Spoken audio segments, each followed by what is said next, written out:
Donc, bienvenue dans notre 48e live au Lycée. Aujourd'hui, nous recevons Guillaume Barros. Guillaume, bonjour. Bonjour, merci à toi de ton invitation, Olivier. Je t'en prie, je t'en prie. Aujourd'hui, nous allons donc parler des mathématiques. C'est le deuxième live que nous consacrons à la question. La dernière fois, c'était avec Robert Fourquin, de la classe de terminale. Et aujourd'hui, nous allons nous pencher sur le travail de Guillaume qui, depuis, je dirais, presque un an, travaille sur le programme de mathématiques à Haut Lycée et sur son évolution. Euh, Guillaume, avant de passer à des détails précisément sur en quoi consiste ce programme, quelles sont les classes qui sont concernées, euh, je voulais juste aussi ajouter, tu es donc professeur, entrepreneur et passionné de manière générale par la connaissance. Qu'est-ce qui t'a amené donc à travailler sur cette évolution des mathématiques à Alpha Lycée?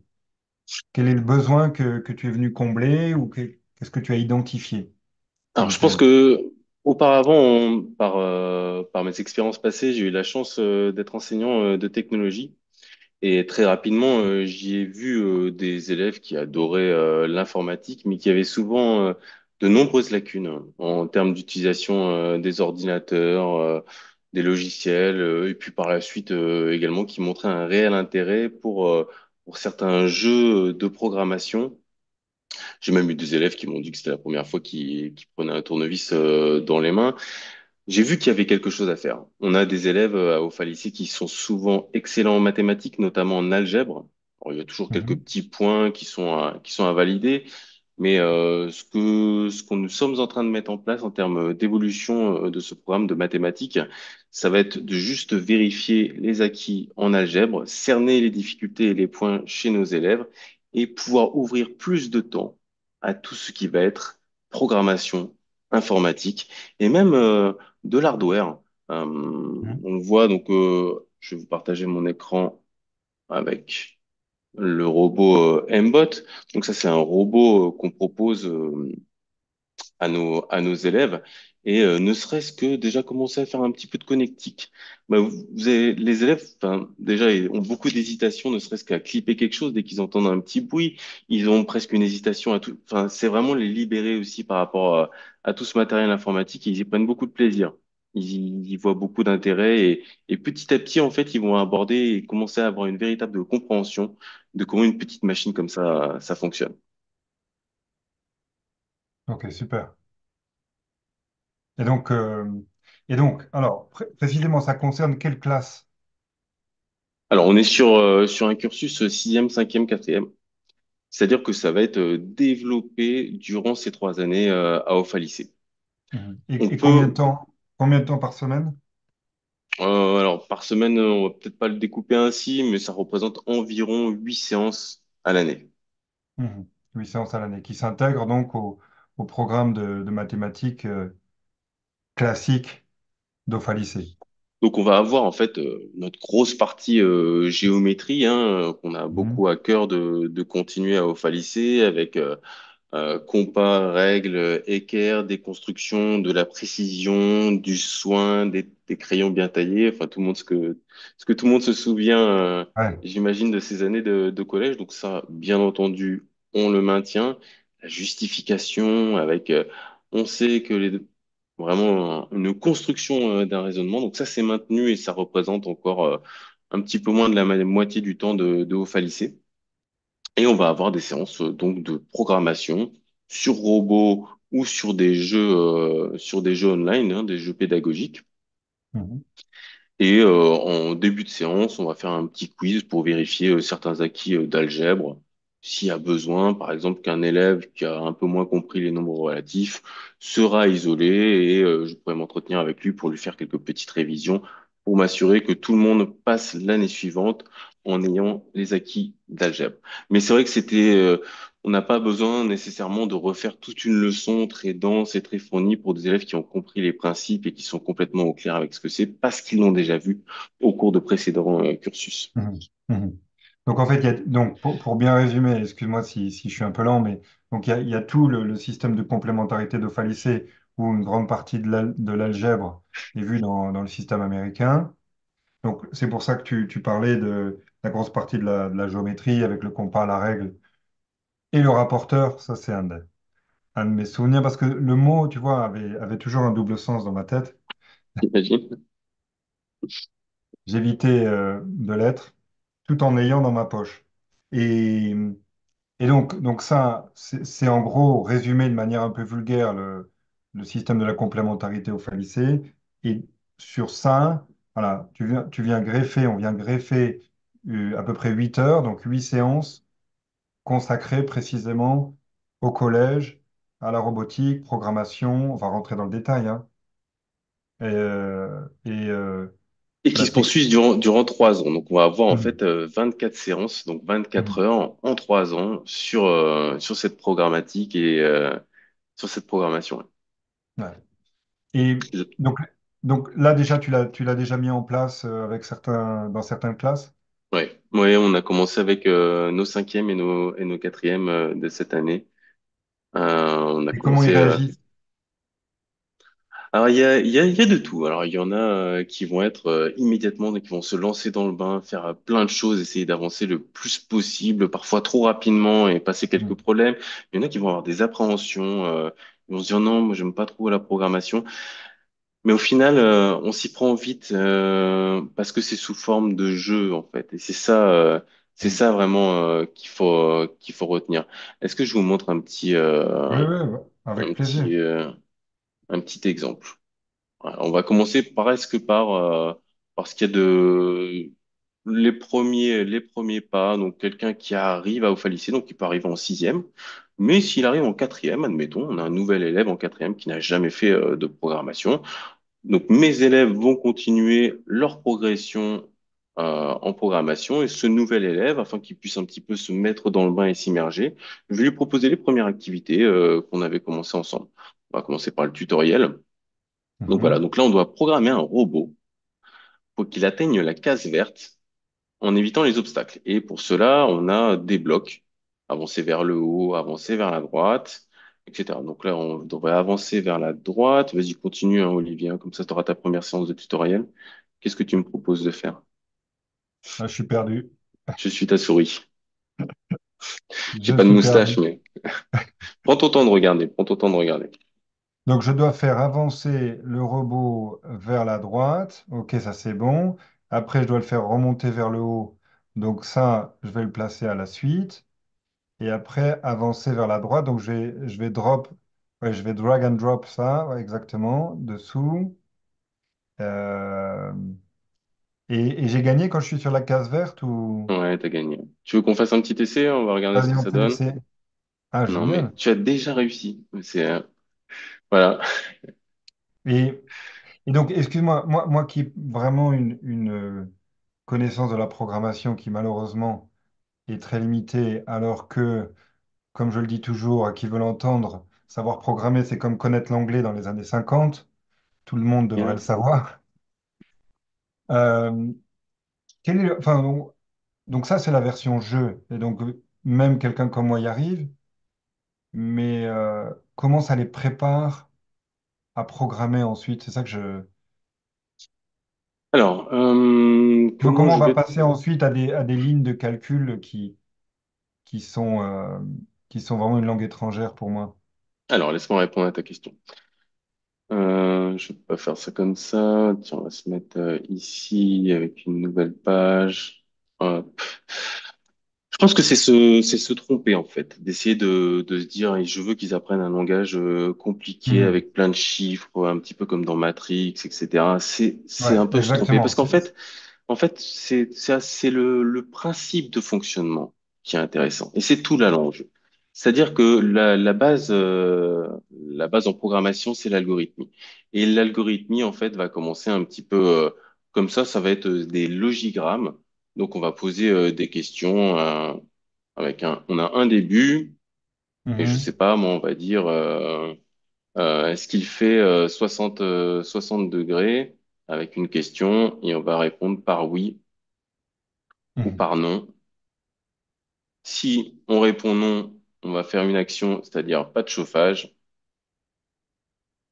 Et si c'est oui, on va mettre chauffage. Bon, bref, on s'en fiche, mais c'est pas, ou moins 60 si vous voulez, si tu veux. Mhm, mhm, Mais mhm, c'est le principe en fait de construction de j'ai un début, j'ai une question, je réponds par oui ou par non, donc un système binaire, hein, oui ou non, c'est du zéro ou du 1, mhm, et on mhm, va mettre en place une action. Par exemple, si je reprends, si je reprends mon robot, parce qu'en fait tout est un petit peu lié dans le même sens. Reprenons le robot. Est-ce Ah, qu'on peut super reprendre le robot? intéressant. En fait, ça n'a pas vraiment d'intérêt de parler, d'essayer de se dire, tiens, mon fils va apprendre Python ou ma fille va être Oui. très forte en SQL, parce qu'en fait, plus personne vraiment ne les apprend par cœur, au sens où on peut récupérer des lignes de code, les coller du moment qu'on a compris un petit peu le mécanisme. Donc là, par exemple, sur ce robot, on a de magnifiques yeux, comme je les appelle, mais en fait, Mhm, très vite dans la discussion, on va appeler ça des capteurs. Ça, c'est un capteur de distance, donc c'est des ondes ultrasonores hein, qui vont capter. Et donc lui, par exemple, il est connecté avec ce petit fil, ce capteur, à la carte électronique, au cerveau. C'est là-dedans qu'il y a mon programme. Donc je peux lui dire à mon robot, écoute, si tu vois un obstacle à 10 centimètres, alors tu vas faire de la lumière. mhm, Donc, ce mécanisme-là, en fait, se traduit extrêmement bien en langage, dans le langage de programmation. C'est if mhm, capteur égale supérieur à 0,7, then mhm. red light ou quelque chose comme ça, tu vois. Donc, ça a Ouais, vraiment exactement.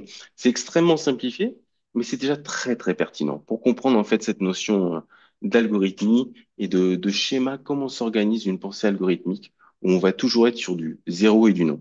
D'ailleurs, point très intéressant, Mhm, on dit jamais à un programme allume la lumière rouge. On va lui dire envoie sur la borne 7 du courant. Sur la borne 7, il y a une lumière rouge mais je veux dire, c'est envoi du courant. Et on va même lui dire mets un sur courant. Donc envoi du courant. Zéro, pas de courant. En fait, mhm, ce mhm, langage binaire, cette façon dont les machines travaillent, hein, un ordinateur, c'est que du langage binaire, hein. C'est que des zéros et des 1 on va pouvoir la traduire, commencer à comprendre un petit peu ce que ça peut avoir comme réalité dans nos utilisations de tous les jours. Cette carte électronique qu'on voit, elle peut faire fonctionner une machine à laver, on a la même dans nos grille-pains, c'est aussi un four électrique, un sèche-cheveux, etc. C'est déjà beaucoup plus puissant que tout ce que je viens de citer, mais le principe est toujours le même. mhm. Et, et tu vois, tu me parlais de, je vais reprendre, j'ai des dessins qui sont pas super, mais on va prendre ça comme ça. Allez, j'ai une bulle de connaissances. D'accord? Donc ça, c'est nos connaissances qu'on avait avant 2000. Et je vais rajouter un petit peu de programmation. OK? Le point qui est intéressant, en fait, et c'est ici. C'est quand la programmation commence à superposer un petit peu sur nos connaissances. Parce que c'est ici qu'on Mhm, va avoir l'idée de se dire, attends, mais du coup, ça, je peux faire une application, en fait, parce que c'est une liste de noms avec des mhm, zéros et des 1. Et si je fais classer la liste, enfin, on peut commencer à avoir une logique. On peut superposer, en fait, tout simplement, les connaissances qu'on peut avoir en programmation, en algorithmie, à nos connaissances maintenant. Et c'est ça, en fait, qui va faire que tout ce qui est de la révolution qui est en train de se passer avec ChatGPT, les mhm, IA, Internet, cette révolution, on n'arrive même pas à en prendre conscience, en fait pour nos élèves, les futurs adultes, ils vont commencer à prendre un petit peu le sens de ce que ça peut être. Et ils vont pouvoir y trouver des applications. C'est pas à nous de leur dire qu'il y a des applications. Nous, on leur donne les clés. C'est à eux d'essayer les serrures des portes. Et c'est ce qu'ils mhm. veulent. Ouais. Ah, très intéressant. Et donc, cette bulle dont tu parles, ça peut être aussi, enfin, c'est une bulle générale de connaissances, pas uniquement les mathématiques. Ça peut s'appliquer à plein d'autres domaines. Je veux dire, le numérique touche à tout. Nous, Ouais, on le prend sous le prisme des mathématiques. La raison, c'est que le programme français intègre de la programmation dans le cursus. C'est très léger, mais bon, c'est déjà un premier pas en fait. C'est déjà intégré. On le voit maintenant au lycée où on demande de la programmation Python, donc quelque chose qui est un petit peu plus ascétique hein, tout de ouais, même. Mais on s'est rendu compte, on sait, enfin, comme tu l'as dit très bien, hein, c'est comme l'anglais en 1950. Hein. C'est, ouais. il y aura ceux qui ont une compréhension, une lecture, qui vont pouvoir superposer à une bulle de connaissances pour commencer à mettre. Il y a il y a en philosophie, par exemple, enfin, je dis ça parce que je repense à ta bulle de connaissances, il y a en philosophie chez Machiavel toute une tradition de commentateurs qui parlent justement de cette méthode binaire dans la rédaction ou dans les actions du prince de Machiavel, donc 16e siècle à la Renaissance. et qui est extrêmement proche de ce que tu racontes. Donc c'est très pertinent et enfin, je pense que pour nos élèves et pour les élèves, ça ouvre vraiment le champ des possibles. C'est vraiment une ouverture d'esprit. Le mot est galvaudé, mais tant qu'on l'a pas Et vécu, on je pense soupçonne que pas que ça ça, fonctionne comme ça.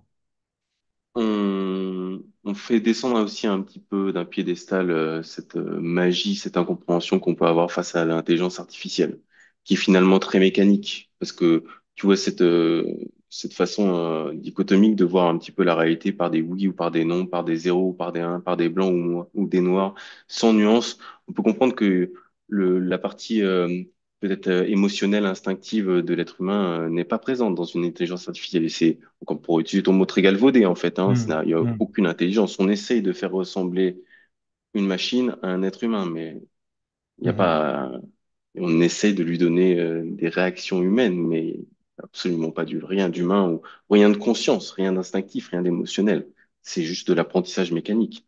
C'est quand tu me souris, enfin, bon, on peut presque s'amuser à faire un programme d'intelligence artificielle tous les deux, hein. Si tu devais être une intelligence artificielle et que tu me contactais par téléphone, Olivier, quel serait le premier mot que tu dirais? Ouais, bah, bonjour, Voilà, ok, bon. je Ouais, moi je te m'appelle. dirais, voilà, je te dirais ça va. Ouais. Alors, tu vois, ça va pas être, et tu peux très bien imaginer que si je m'appelle à un grand groupe de télécommunications, que je peux avoir en fait tous ces appels-là, je sais que 95% de mes appels commencent ainsi, 95% des réponses sont ainsi, donc on peut faire une intelligence. Enfin, tu vois, ça va pas être, c'est très mécanique, très très mécanique. Hmm. Mais c'est important de comprendre tous ces Ouais. fonctionnements.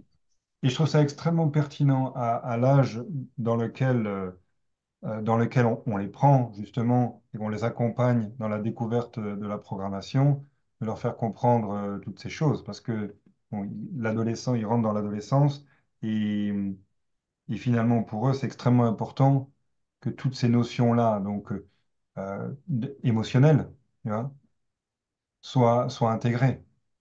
Enfin, l'intelligence artificielle n'est pas intelligente, elle est artificielle. Mhm. Ouais, non, Et c'est on bête à l'appelle dire, hein, mais intelligence peut-être pour la vendre, ou je ne sais pas exactement ce qu'on peut, pourquoi on en est venu à appeler intelligence artificielle intelligence. je saurais pas te répondre.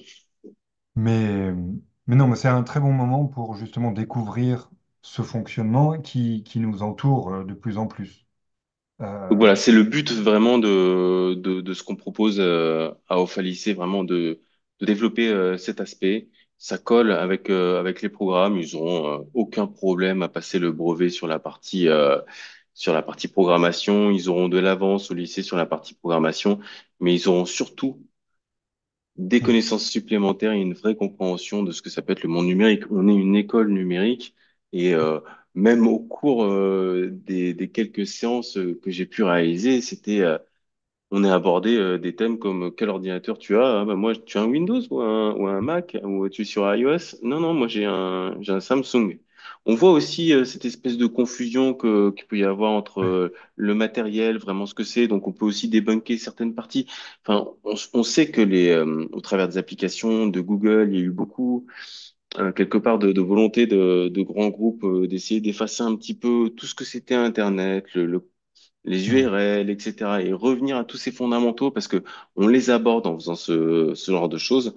C'est essentiel pour pas avoir juste des utilisateurs, mais des gens qui comprennent ce Hmm. qu'ils font, comprennent comment fonctionne la technologie. On leur donne les outils pour être des humains, des êtres humains éclairés et des adultes qui prendront, entre guillemets, de meilleures décisions que ils auraient pris avec l'ignorance dans la poche. Je le souhaite, je le souhaite, et c'est vraiment, ça fait partie de la démarche. Hmm. Et j'espère, enfin, je pense que vu les enjeux qui se présentent à nous, faut le faire. Oui, C'est il y a aucun doute, exactement. Il n'y a aucun doute sur la nécessité. Je suis tout à fait d'accord. Je permets juste de revenir en arrière sur. Tu parlais de hardware euh, et j'adore ta petite vidéo là, quand tu as switché sur le robot. Euh, donc, techniquement, je dirais de manière pédagogique, ça fonctionne comment? C'est-à-dire que moi, j'ai mon robot à la maison que je dois acheter, je dois commander. Et ensuite, est-ce que je dois être équipé d'une caméra? Euh, où je travaille en indépendant et ensuite je montre comment ça fonctionne de mon côté? Alors, je vais te répondre et pour cela, je vais te partager mon écran. Donc voilà mon petit robot. Donc la première séance, c'est du montage, hein. Je Hmm. passe, c'est pas nécessaire, mais en tout cas, moi, j'ai proposé aux parents si on l'a acheté. J'ai demandé aux parents de l'acheter pour Noël, donc c'était sous le sapin, ce petit robot. Donc si les enfants s'animaient, il y avait une petite vidéo et toute une préparation pour construire ce robot. Peu l'ont fait, et donc du coup, la première séance, c'est du montage. Et rien que ça, c'est important parce que Hmm. encore une fois, hein, c'était pour certains presque la première fois qu'ils prenaient un tournevis, mais comprendre que plus la vis est petite, moins on la serre, plus la vis est grosse, plus l'écrou est gros, plus on le serre. Déjà Tu rien que fais bien de ça, me je le dire. pense. Déjà, oui, donc c'est de la pratique, mais c'est déjà intéressant. Ne pas avoir peur de toucher certains composants avec les doigts, de mettre un câble, etc. Donc première séance, Hmm. la hardware Hmm. vraiment pure. Tu le vois sur mon écran, il y a un petit panda et c'est ça en fait qui va être le logiciel pour programmer le robot. Donc je peux très bien lui dire, donc par exemple, lorsque je lance mon programme, donc quand j'appuie sur drapeau vert, je peux lui Mhm. dire et on va afficher de la couleur rouge pendant une seconde. Donc, est-ce que j'ai pas de réponse trop de choses? Voilà, et en fait tout va se passer ici. Je connecte mon appareil, je vais le mettre sur on avant. Mhm. En fait, tout va se passer dans cette petit logiciel de programmation qui ressemble à Scratch, qui ressemble au labyrinthe là, que nous avons réalisé auparavant. Et après, c'est les élèves qui vont me dire comment ça se passe pour eux. Ouais. Donc, on va voir si ça va marcher. Je vais représenter mon robot. Hop. Donc, quand j'appuie sur la LED rouge, Ah ouais. bon, ça n'a pas marché. Alors, qu'est-ce Moi, qui je se vois passe? la Pourquoi? lumière rouge. Ouais, mais non, ça devrait être celle-ci. Ce qui est intéressant, afficher les couleurs LED, faut Parce que, voir. Tac. en fait, ça t'oblige aussi, enfin, en tant qu'enseignant, mais après aussi en tant qu'élève, à se poser les questions, à résoudre sans arrêt des problèmes. Et ce qu'il y a, alors moi j'ai eu la chance de travailler dans une école Montessori. Et ce qu'il y Ouais. a vraiment de super avec les jeux Montessori, c'est qu'on n'a pas besoin en tant que professeur de dire, ah non, tu t'es trompé. Ah non, mais c'est pas Hmm. ça. Enfin, Hmm. ça se voit. Donc là, par exemple, si je suis ton élève, Olivier, tu vois, la lumière rouge ne s'est pas allumée.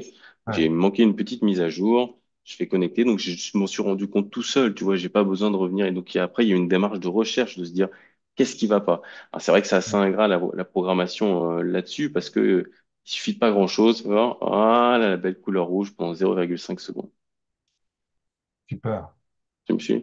Donc ça, c'est les premiers pas, mais on va pouvoir faire après, par exemple. Impressionnant, j'adore. On va pouvoir lui rajouter, par exemple, si jamais je détecte une distance avec mon capteur à ultrasons, distance mesurée par le capteur à ultrasons, qui est plus petite que 10 centimètres, on va mettre 4 centimètres, alors on va lui dire d'allumer la couleur rouge pendant 0,5 secondes. Est-ce que c'est un programme qui te convient, cher Hmm. Olivier? Très bien, très Ouais. bien. Ok. Hop. On va voir si ça fonctionne. Voilà, je vais un petit peu tout démonter parce que j'aime bien démonter les cartes électroniques. Ça fait un petit peu peur aux élèves. Donc, Hmm. j'appuie sur mon programme, il se passe rien. Et quand je rapproche ma main, ça fait de la lumière rouge. Il vient de Ah, détecter ma main. super. D'accord? Donc, c'est l'avantage. C'est que c'est Hmm. finalement un langage assez facile à comprendre quand on a un petit peu l'habitude. Lorsque j'appuie sur drapeau vert, pour Hmm. toujours, mon robot, il va se poser la question, est-ce qu'il y a quelque Hmm. chose à moins de 4 centimètres? Et si oui, j'allume les lumières rouges. Il se pose la question sans cesse. Hmm. Donc après, on va pouvoir lui dire, s'il y a quelque chose à 4 centimètres, ben dans ce cas-là, tu pourrais peut-être aussi, je sais pas moi, faire demi-tour, donc tourner à gauche, essayer de trouver une sortie. Euh, C'est le début en fait. Cette Ouais. notion de capteur, carte électronique, actionneur, donc le capteur, les ultrasons, les actionnaires, ça peut être la roue, de la lumière, et la carte électronique, en fait, qui va être le cerveau, là où va être déposé le programme, c'est la clé de tout. Hmm. Voilà, Je veux dire voilà qu'avec avec ça, nos élèves peuvent démonter démonter le Roomba de leurs parents et faire des plaisanteries.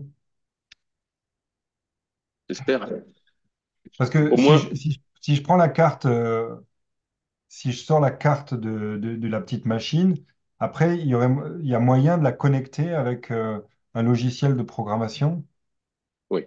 Ouais. Donc ça, en fait, c'est issu des cartes qui sont dites Arduino. C'est des cartes électroniques.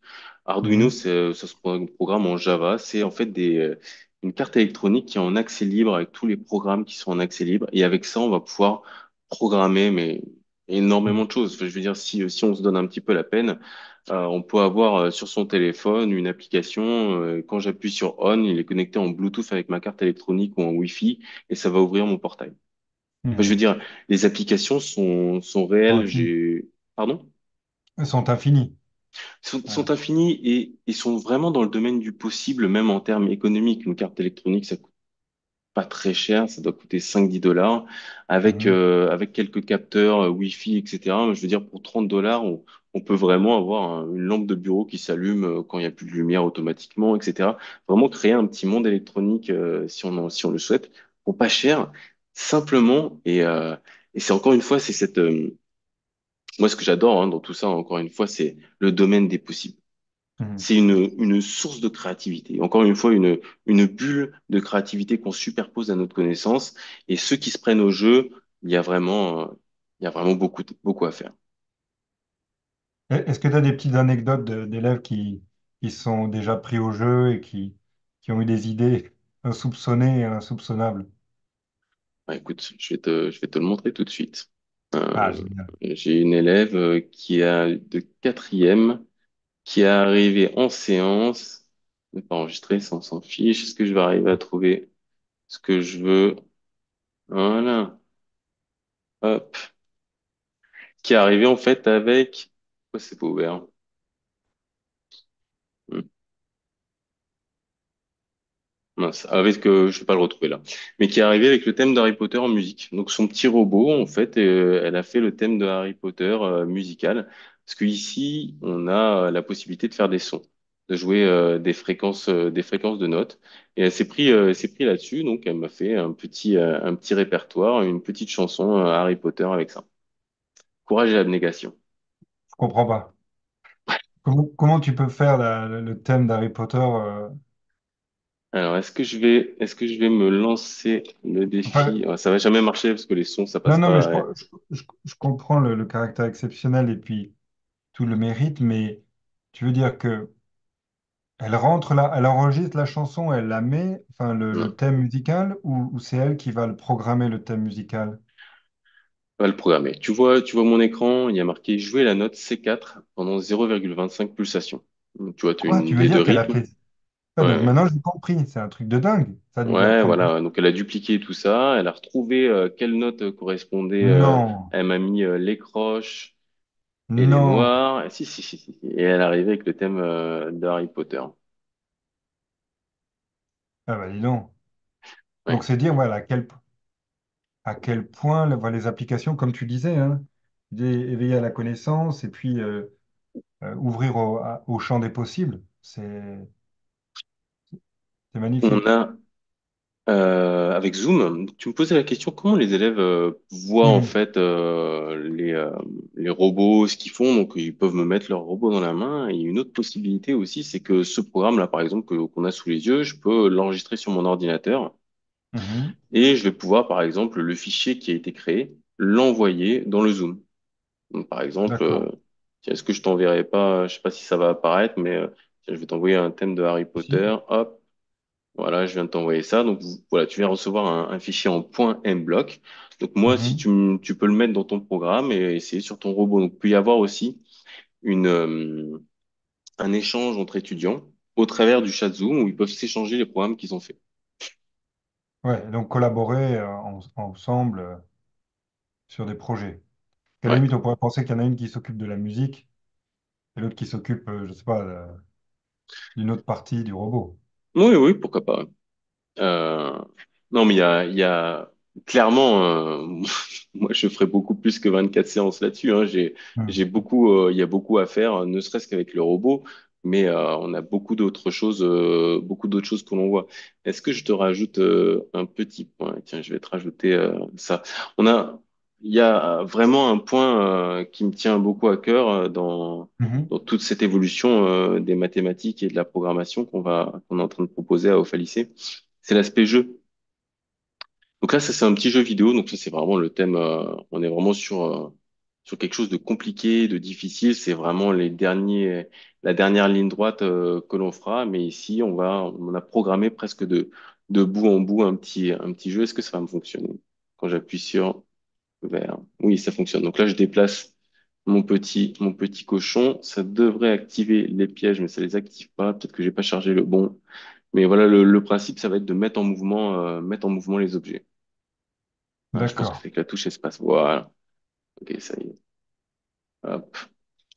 Donc faire jouer. Voilà, ça commence à fonctionner. Et donc ça c'est vraiment le dernier niveau. Mais faire un jeu vidéo, c'est bah, évidemment hein, ça les intéresse Ça, c'est- beaucoup. Hein, il y a quand même, c'est facile à se prendre au jeu sans guillemets, mais en termes de variables, de résolution de problèmes, d'échanges entre élèves, etc. C'est extrêmement intéressant. ouais, dans la collaboration, on Et va des très loin. et on voit aussi que les, les élèves de notre siècle, oserais-je dire, ont moins de patience. La programmation, c'est un jeu de patience. C'est-à-dire que le Mhm. nombre de fois où ça marche pas parce qu'on a juste oublié un tout petit quelque chose, c'est ascétique, c'est austère, Mhm. mais c'est formateur. C'est-à-dire qu'on n'a pas le droit à l'erreur. Et il faut Mhm. trouver, prendre le temps, relire, comprendre pour essayer de trouver l'erreur. Donc c'est prenant. Ceux qui s'y prennent, il y a beaucoup de à la fin, quand ça fonctionne, on a beaucoup d'auto-estime Mhm. Mhm. qui nous est apporté. Ouais, d'auto-estime, et puis je trouve que c'est. Enfin, tu emploies ce mot d'hygiène, hygiène numérique, mais on pourrait dire aussi hygiène philosophique au sens où c'est exactement ce qu'ils doivent faire lorsqu'ils reprennent un texte qu'ils ont écrit. Bon, c'est moins complexe, parce que les règles de la grammaire sont moins complexes, mais finalement, elles fonctionnent de manière un petit peu binaire, enfin, algorithmique. Alors, si Oui, je mets le ah, complètement, sujet avant le verbe, et que j'ai un complément après, etc., enfin, ça fonctionne. complètement, complètement.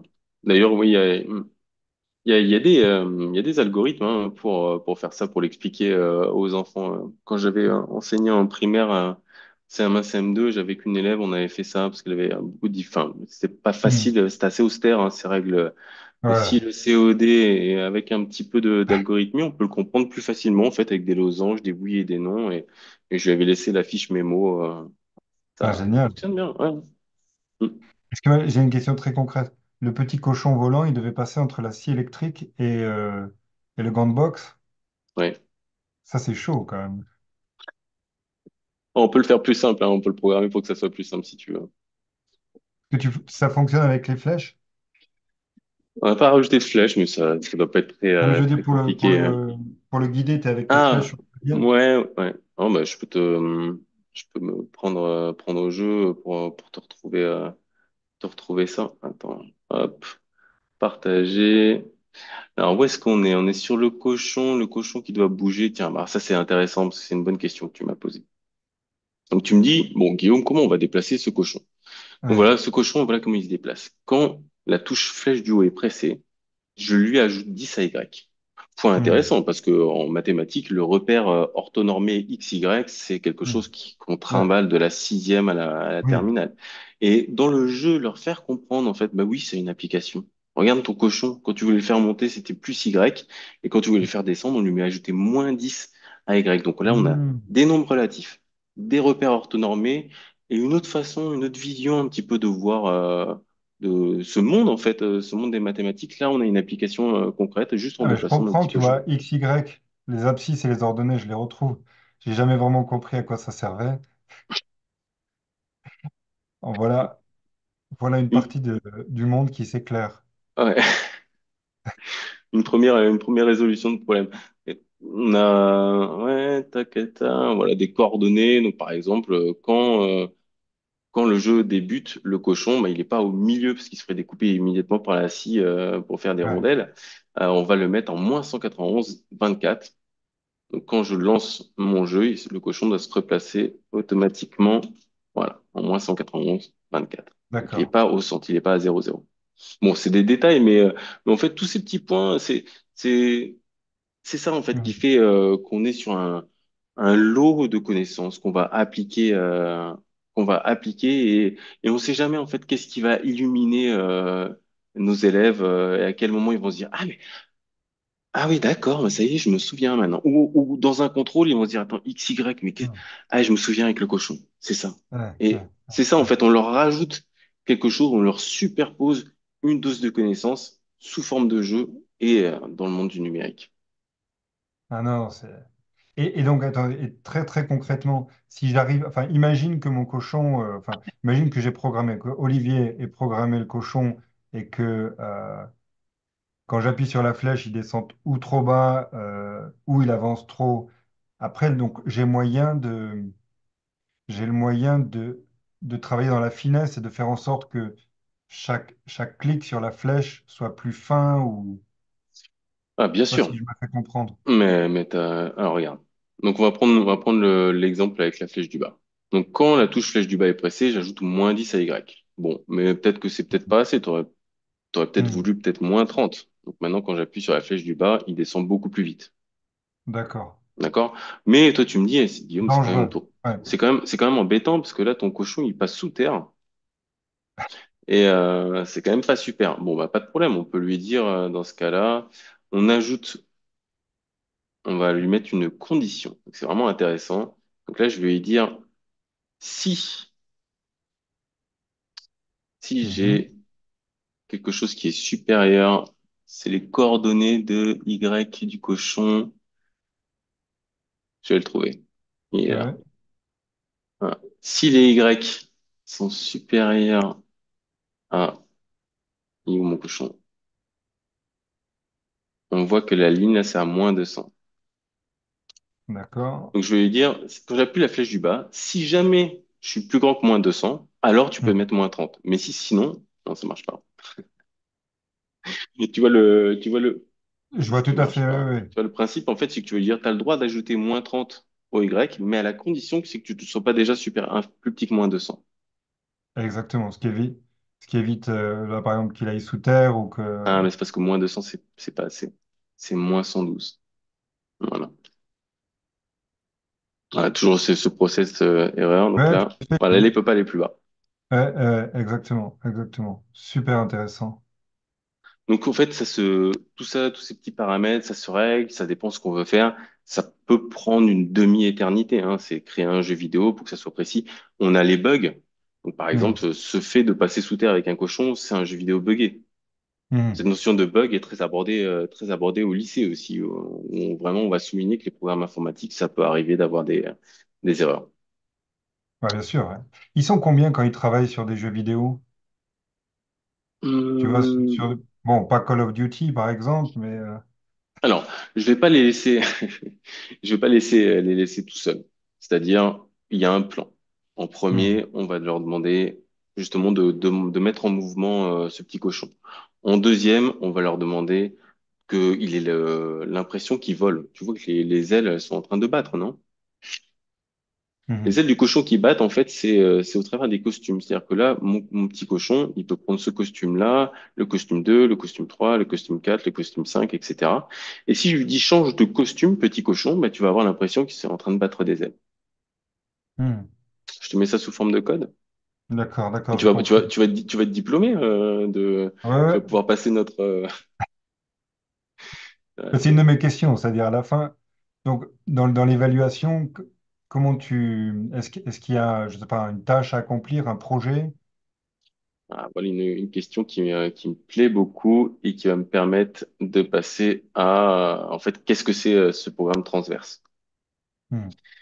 Sur 3 ans, on va pas avoir nos élèves chaque année qui refont le petit labyrinthe que tu m'as montré. Il va y Ouais. avoir un problème de notation entre guillemets. Après, ce que j'ai fait, c'est que j'ai mis toutes mes activités sur une feuille Excel. Voilà, il y a de quoi faire, il y a encore, on peut en faire encore plus. Et à chaque Mhm. fois, en fait, qu'ils arrivent à une activité, ils me le disent. Plus tard, ils le feront tout seuls, mais ils remplissent la feuille Excel. en disant, là, par exemple, on a cet élève qui arrive au niveau 4 du parcours blanc tutoriel. Il y a un élève qui est en cours, etc. Donc, on va avoir une Mhm. feuille de suivi sur les 3 ans pour savoir où en sont nos élèves. Et on va pouvoir évaluer leur avancée dans ces choses. Et mon but, ça serait qu'ils choisissent quelles activités ils font. C'est-à-dire que toi, Olivier, t'as pas envie de faire de M-bot, etc. T'as envie de faire du jeu vidéo, mais Mhm. vas-y, lance-toi. Par contre, Mais sois non. productif. Ouais. Montre-moi que tu avances, etc. Si ça avance pas, on peut peut-être avoir un petit chat en blackout room. Breakout Mhm. room. Mhm. Moi, je te ferai un jeu vidéo avec Socrate, tu vois, je ferai parler les philosophes. Allez, rendez-vous est pris. Ça sera plus simple que tu le penses à faire, Oui, mais ça sera chronophage. à mon avis, c'est chronophage pour rentrer les textes ou on Ouais, pourrait les c'est faire plus ça. parler grec et en même temps de soir les traductions. Oh, tu peux même assez facilement programmer pour les faire parler grec et proposer des traductions en faisant des oui, non, etc. Ça peut... ouais, il y a beaucoup à faire, hein. Non, non, non, comme tu dis, j'aime beaucoup ce que tu dis, tu vois, les éveiller à la connaissance, la source des possibles, c'est ça qui est magnifique, parce qu'on touche vraiment, indépendamment en tout cas des mathématiques 2.0 qui est notre sujet aujourd'hui, mais on touche vraiment au nerf, au nerf de la guerre, entre guillemets, dans la transmission de la connaissance. Et avant de récapituler, j'ai une question. Idéalement, après ces 3 ans, quelle attitude tu aimerais que tes élèves adoptent par rapport à ce qu'on appelle l'intelligence artificielle? Continuer l'écriture cursive, pas utiliser l'intelligence artificielle à tout bout de champ pour continuer à dynamiser son cerveau et son champ lexical et sa manière de rédiger. Je veux dire, on peut faire plein de choses maintenant avec l'intelligence artificielle, mais faut faire attention à ne pas tout oublier et en devenir esclave. Mhm. Ouais, je veux dire, une lettre de motivation qui est faite par quelqu'un avec son cœur, ses particularités, etc. Ça, je pense que ça a beaucoup de vertus par rapport à ce qui est fait par une intelligence artificielle. Je pense que continuer à avoir à faire travailler son cerveau, c'est Mhm. quand même c'est quand même la clé de tout, hein. Oui, oui, mais Ah, il y en a qui diront, mais je fais travailler mon cerveau, mais ça me permet d'aller plus vite, du coup, je suis plus productif. En gros, j'avance plus vite, mon cerveau fonctionne plus grâce à l'intelligence artificielle. Mais je comprends exactement ce que tu dis. il y a une notion d'entraînement, hein, de pratique, hein. C'est-à-dire que les choses s'oublient. Quand on écrit en cursive, on va vite, hein. Je veux dire, enfin, je sais pas, c'est peut-être un peu vieux jeu, mais Non, non, non, mais en même temps, je trouve ça tellement puissant que quelque part, l'éloge de la créativité et de l'imagination, et tu parles d'écriture cursive, viennent, viennent d'un autre secteur de la connaissance qui sont les sciences et les mathématiques à travers ta voix. C'est extrêmement puissant parce que quand moi je fais l'éloge de la créativité ou de l'imagination en faisant un cours sur la poésie, bon ben tout le monde se dit il prêche pour sa paroisse. Mais quand c'est toi qui le fais, que ce soit à travers un peu la refonte du programme de mathématiques ou que ce soit dans tes cours, très concrètement, c'est tellement plus puissant parce que vous venez de programmer, vous venez de tracer des droites et si vous voulez être dans la science, dans les mathématiques pures ou dans le dur, tu vois, dans la rationalité pure. Et en même temps, tu leur dis attention, hein, ce qui fait que nous sommes des êtres humains, c'est l'imagination et la créativité. ah mais je pense que ce qu'on voit en fait en décortiquant un petit peu tous ces programmes, c'est ce côté froid, ce côté binaire, ce côté Mhm. mécanique que l'intelligence artificielle peut avoir et qui n'a absolument rien d'intelligent. La seule personne intelligente, c'est celui qui programme, qui s'est donné la peine d'étudier tout ça, de rentrer de la data, etc. Donc faut vraiment un petit peu débunker tout ce qu'on Mhm. pourrait rêver au propos des intelligences artificielles, hein. Je c'est très puissant, ça c'est sûr, hein.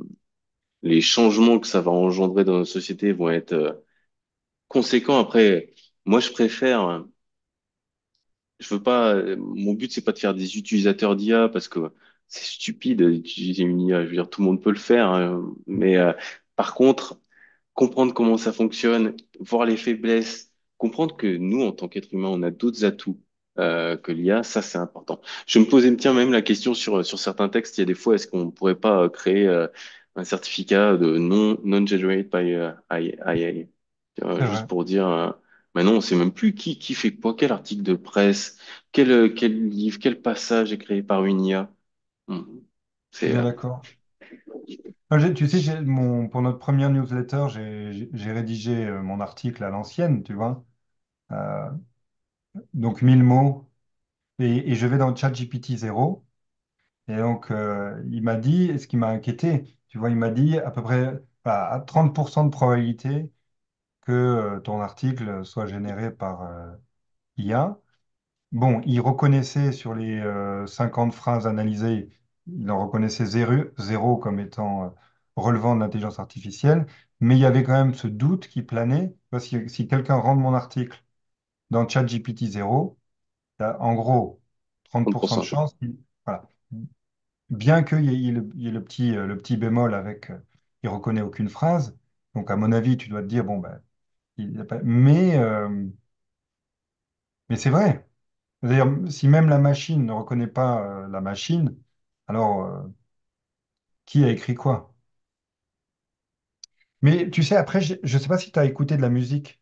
On sort un peu off-topic, mais on fait du hors-piste, mais tu as écouté de la musique qui a été produite enfin, par l'intelligence artificielle ou des textes un peu plus créatifs. Il n'y a aucun Non. doute. Bon, on sent tout de suite, on sent tout de suite qu'il manque quelque chose. Et c'est assez dingue parce que bon, bah, il te fait un mélange de toutes les chansons à la mode et même en termes de paroles aussi. Mais tu le sais, il y a quelque chose qui te frappe. Encore Comme pour le tu moment. Bah, attends de voir bientôt. Ça va trop vite. Non, mais de toute façon, moi, j'ai la chance parfois, tu vois, lors de mes séances, de couper à certains moments, de leur passer 5 minutes d'une petite vidéo, d'autres choses, tu Mhm. vois, pour qu'on puisse Mhm. discuter, etc., s'ouvrir. Parfois, je leur montre une vidéo de ce qu'était Windows dans les années 95. Mhm. Et ils sont Ouais. surpris, hein, même ce que c'était les jeux vidéo, etc. C'est l'accélération qui s'est produite sur les 20 dernières années. On peut plus s'en rendre compte, en fait, parce qu'on est trop immergé dedans, mais c'est une révolution. Et encore une fois, c'est cette volonté que nos élèves ne passent pas à côté de ça, parce qu'il va y avoir les utilisateurs et ceux qui comprennent et qui créent, et ceux qui arrivent à Mhm. superposer justement cet ensemble de connaissances pour trouver ouvrir de nouvelles portes, en fait. Et Mhm. donc, comprendre la compréhension, ça me... Hmm. Je me permets juste de revenir un petit peu sur une de tes Oui. questions où tu me disais comment finalement est-ce que les élèves vont pouvoir travailler ensemble lors de ces créations de jeux vidéo ou lors de ces Oui. Oui. différents tutoriels, etc. C'est très organisé. Par exemple, là, je te prends un point où on est sur le premier jeu vidéo. Attrape-moi si tu peux. Tu vois qu'il y a 3 étapes à respecter pour la création du petit jeu vidéo, un mode expert. Donc, en gros, on Mhm. a 4 étapes qui vont être passées successivement par nos élèves. Je peux les mettre dans des groupes séparés ou un d'eux peut me dire, tiens, je n'arrive pas à faire l'étape 1. Je peux le mettre avec Romain qui va aider Samantha à faire l'étape 1, etc. Donc, il va y avoir comme c'est très découpé, en fait, toutes ces petites activités, c'est facile pour moi de les faire s'échanger entre eux et qu'ils soient pas Mhm. perdus, ils sont Mhm. pas livrés à eux-mêmes complètement, ils partent dans toutes les directions. C'est quand même, pour le début en tout cas, quelque chose qui est bien cadré. Il y a une ligne, il y a une ligne à suivre Mhm. et ils suivent la ligne. Ah, ah, très bien, très bien. C'est important. C'est important parce que, tu vois, bon, si on compare nos pratiques, euh, j'essaie de faire la même chose pour l'écriture et c'est plus compliqué. Tu vois, d'écrire à quatre mains, c'est... Mais Ouais. bon, on y arrive, hein, mais bon, tout l'univers dans lequel on vit, quand même, nous pousse à penser que savoir collaborer, savoir mener ensemble un projet à bout et à bien, c'est quand même une des facultés clés. C'est Donc, juste. Ouais. ouais. Bon, très bien. Donc, pour récapituler, Dans cette évolution des mathématiques à Alpha Lycée, il s'agit donc de l'introduction au sein du programme de complémentarité des mathématiques, l'introduction d'un nouveau module, tu appelles chapitre transverse, et qui consiste en à peu près huit séances par an pendant 3 ans durant le collège, sixième, cinquième, quatrième, et qui permet aussi d'arriver tranquillement en troisième pour passer le brevet si c'est le projet de l'élève. Avec un vrai plus, même pour passer le brevet, car au brevet, il y a systématiquement maintenant une épreuve dite de scratch, donc qui va Mhm. beaucoup ressembler à ce que vous voyez à l'écran. Donc évidemment, ça va pas être avec un petit cochon, mais le principe va être le même. Et quand on a vécu tout ce chapitre transverse pendant ces 3 années, à arriver au brevet, c'est des points gagnés automatiquement. C'est rapide, efficace, précis. Euh, Est-ce que je te retrouve ça, peut-être. D'ailleurs, non, je vais pas te le retrouver.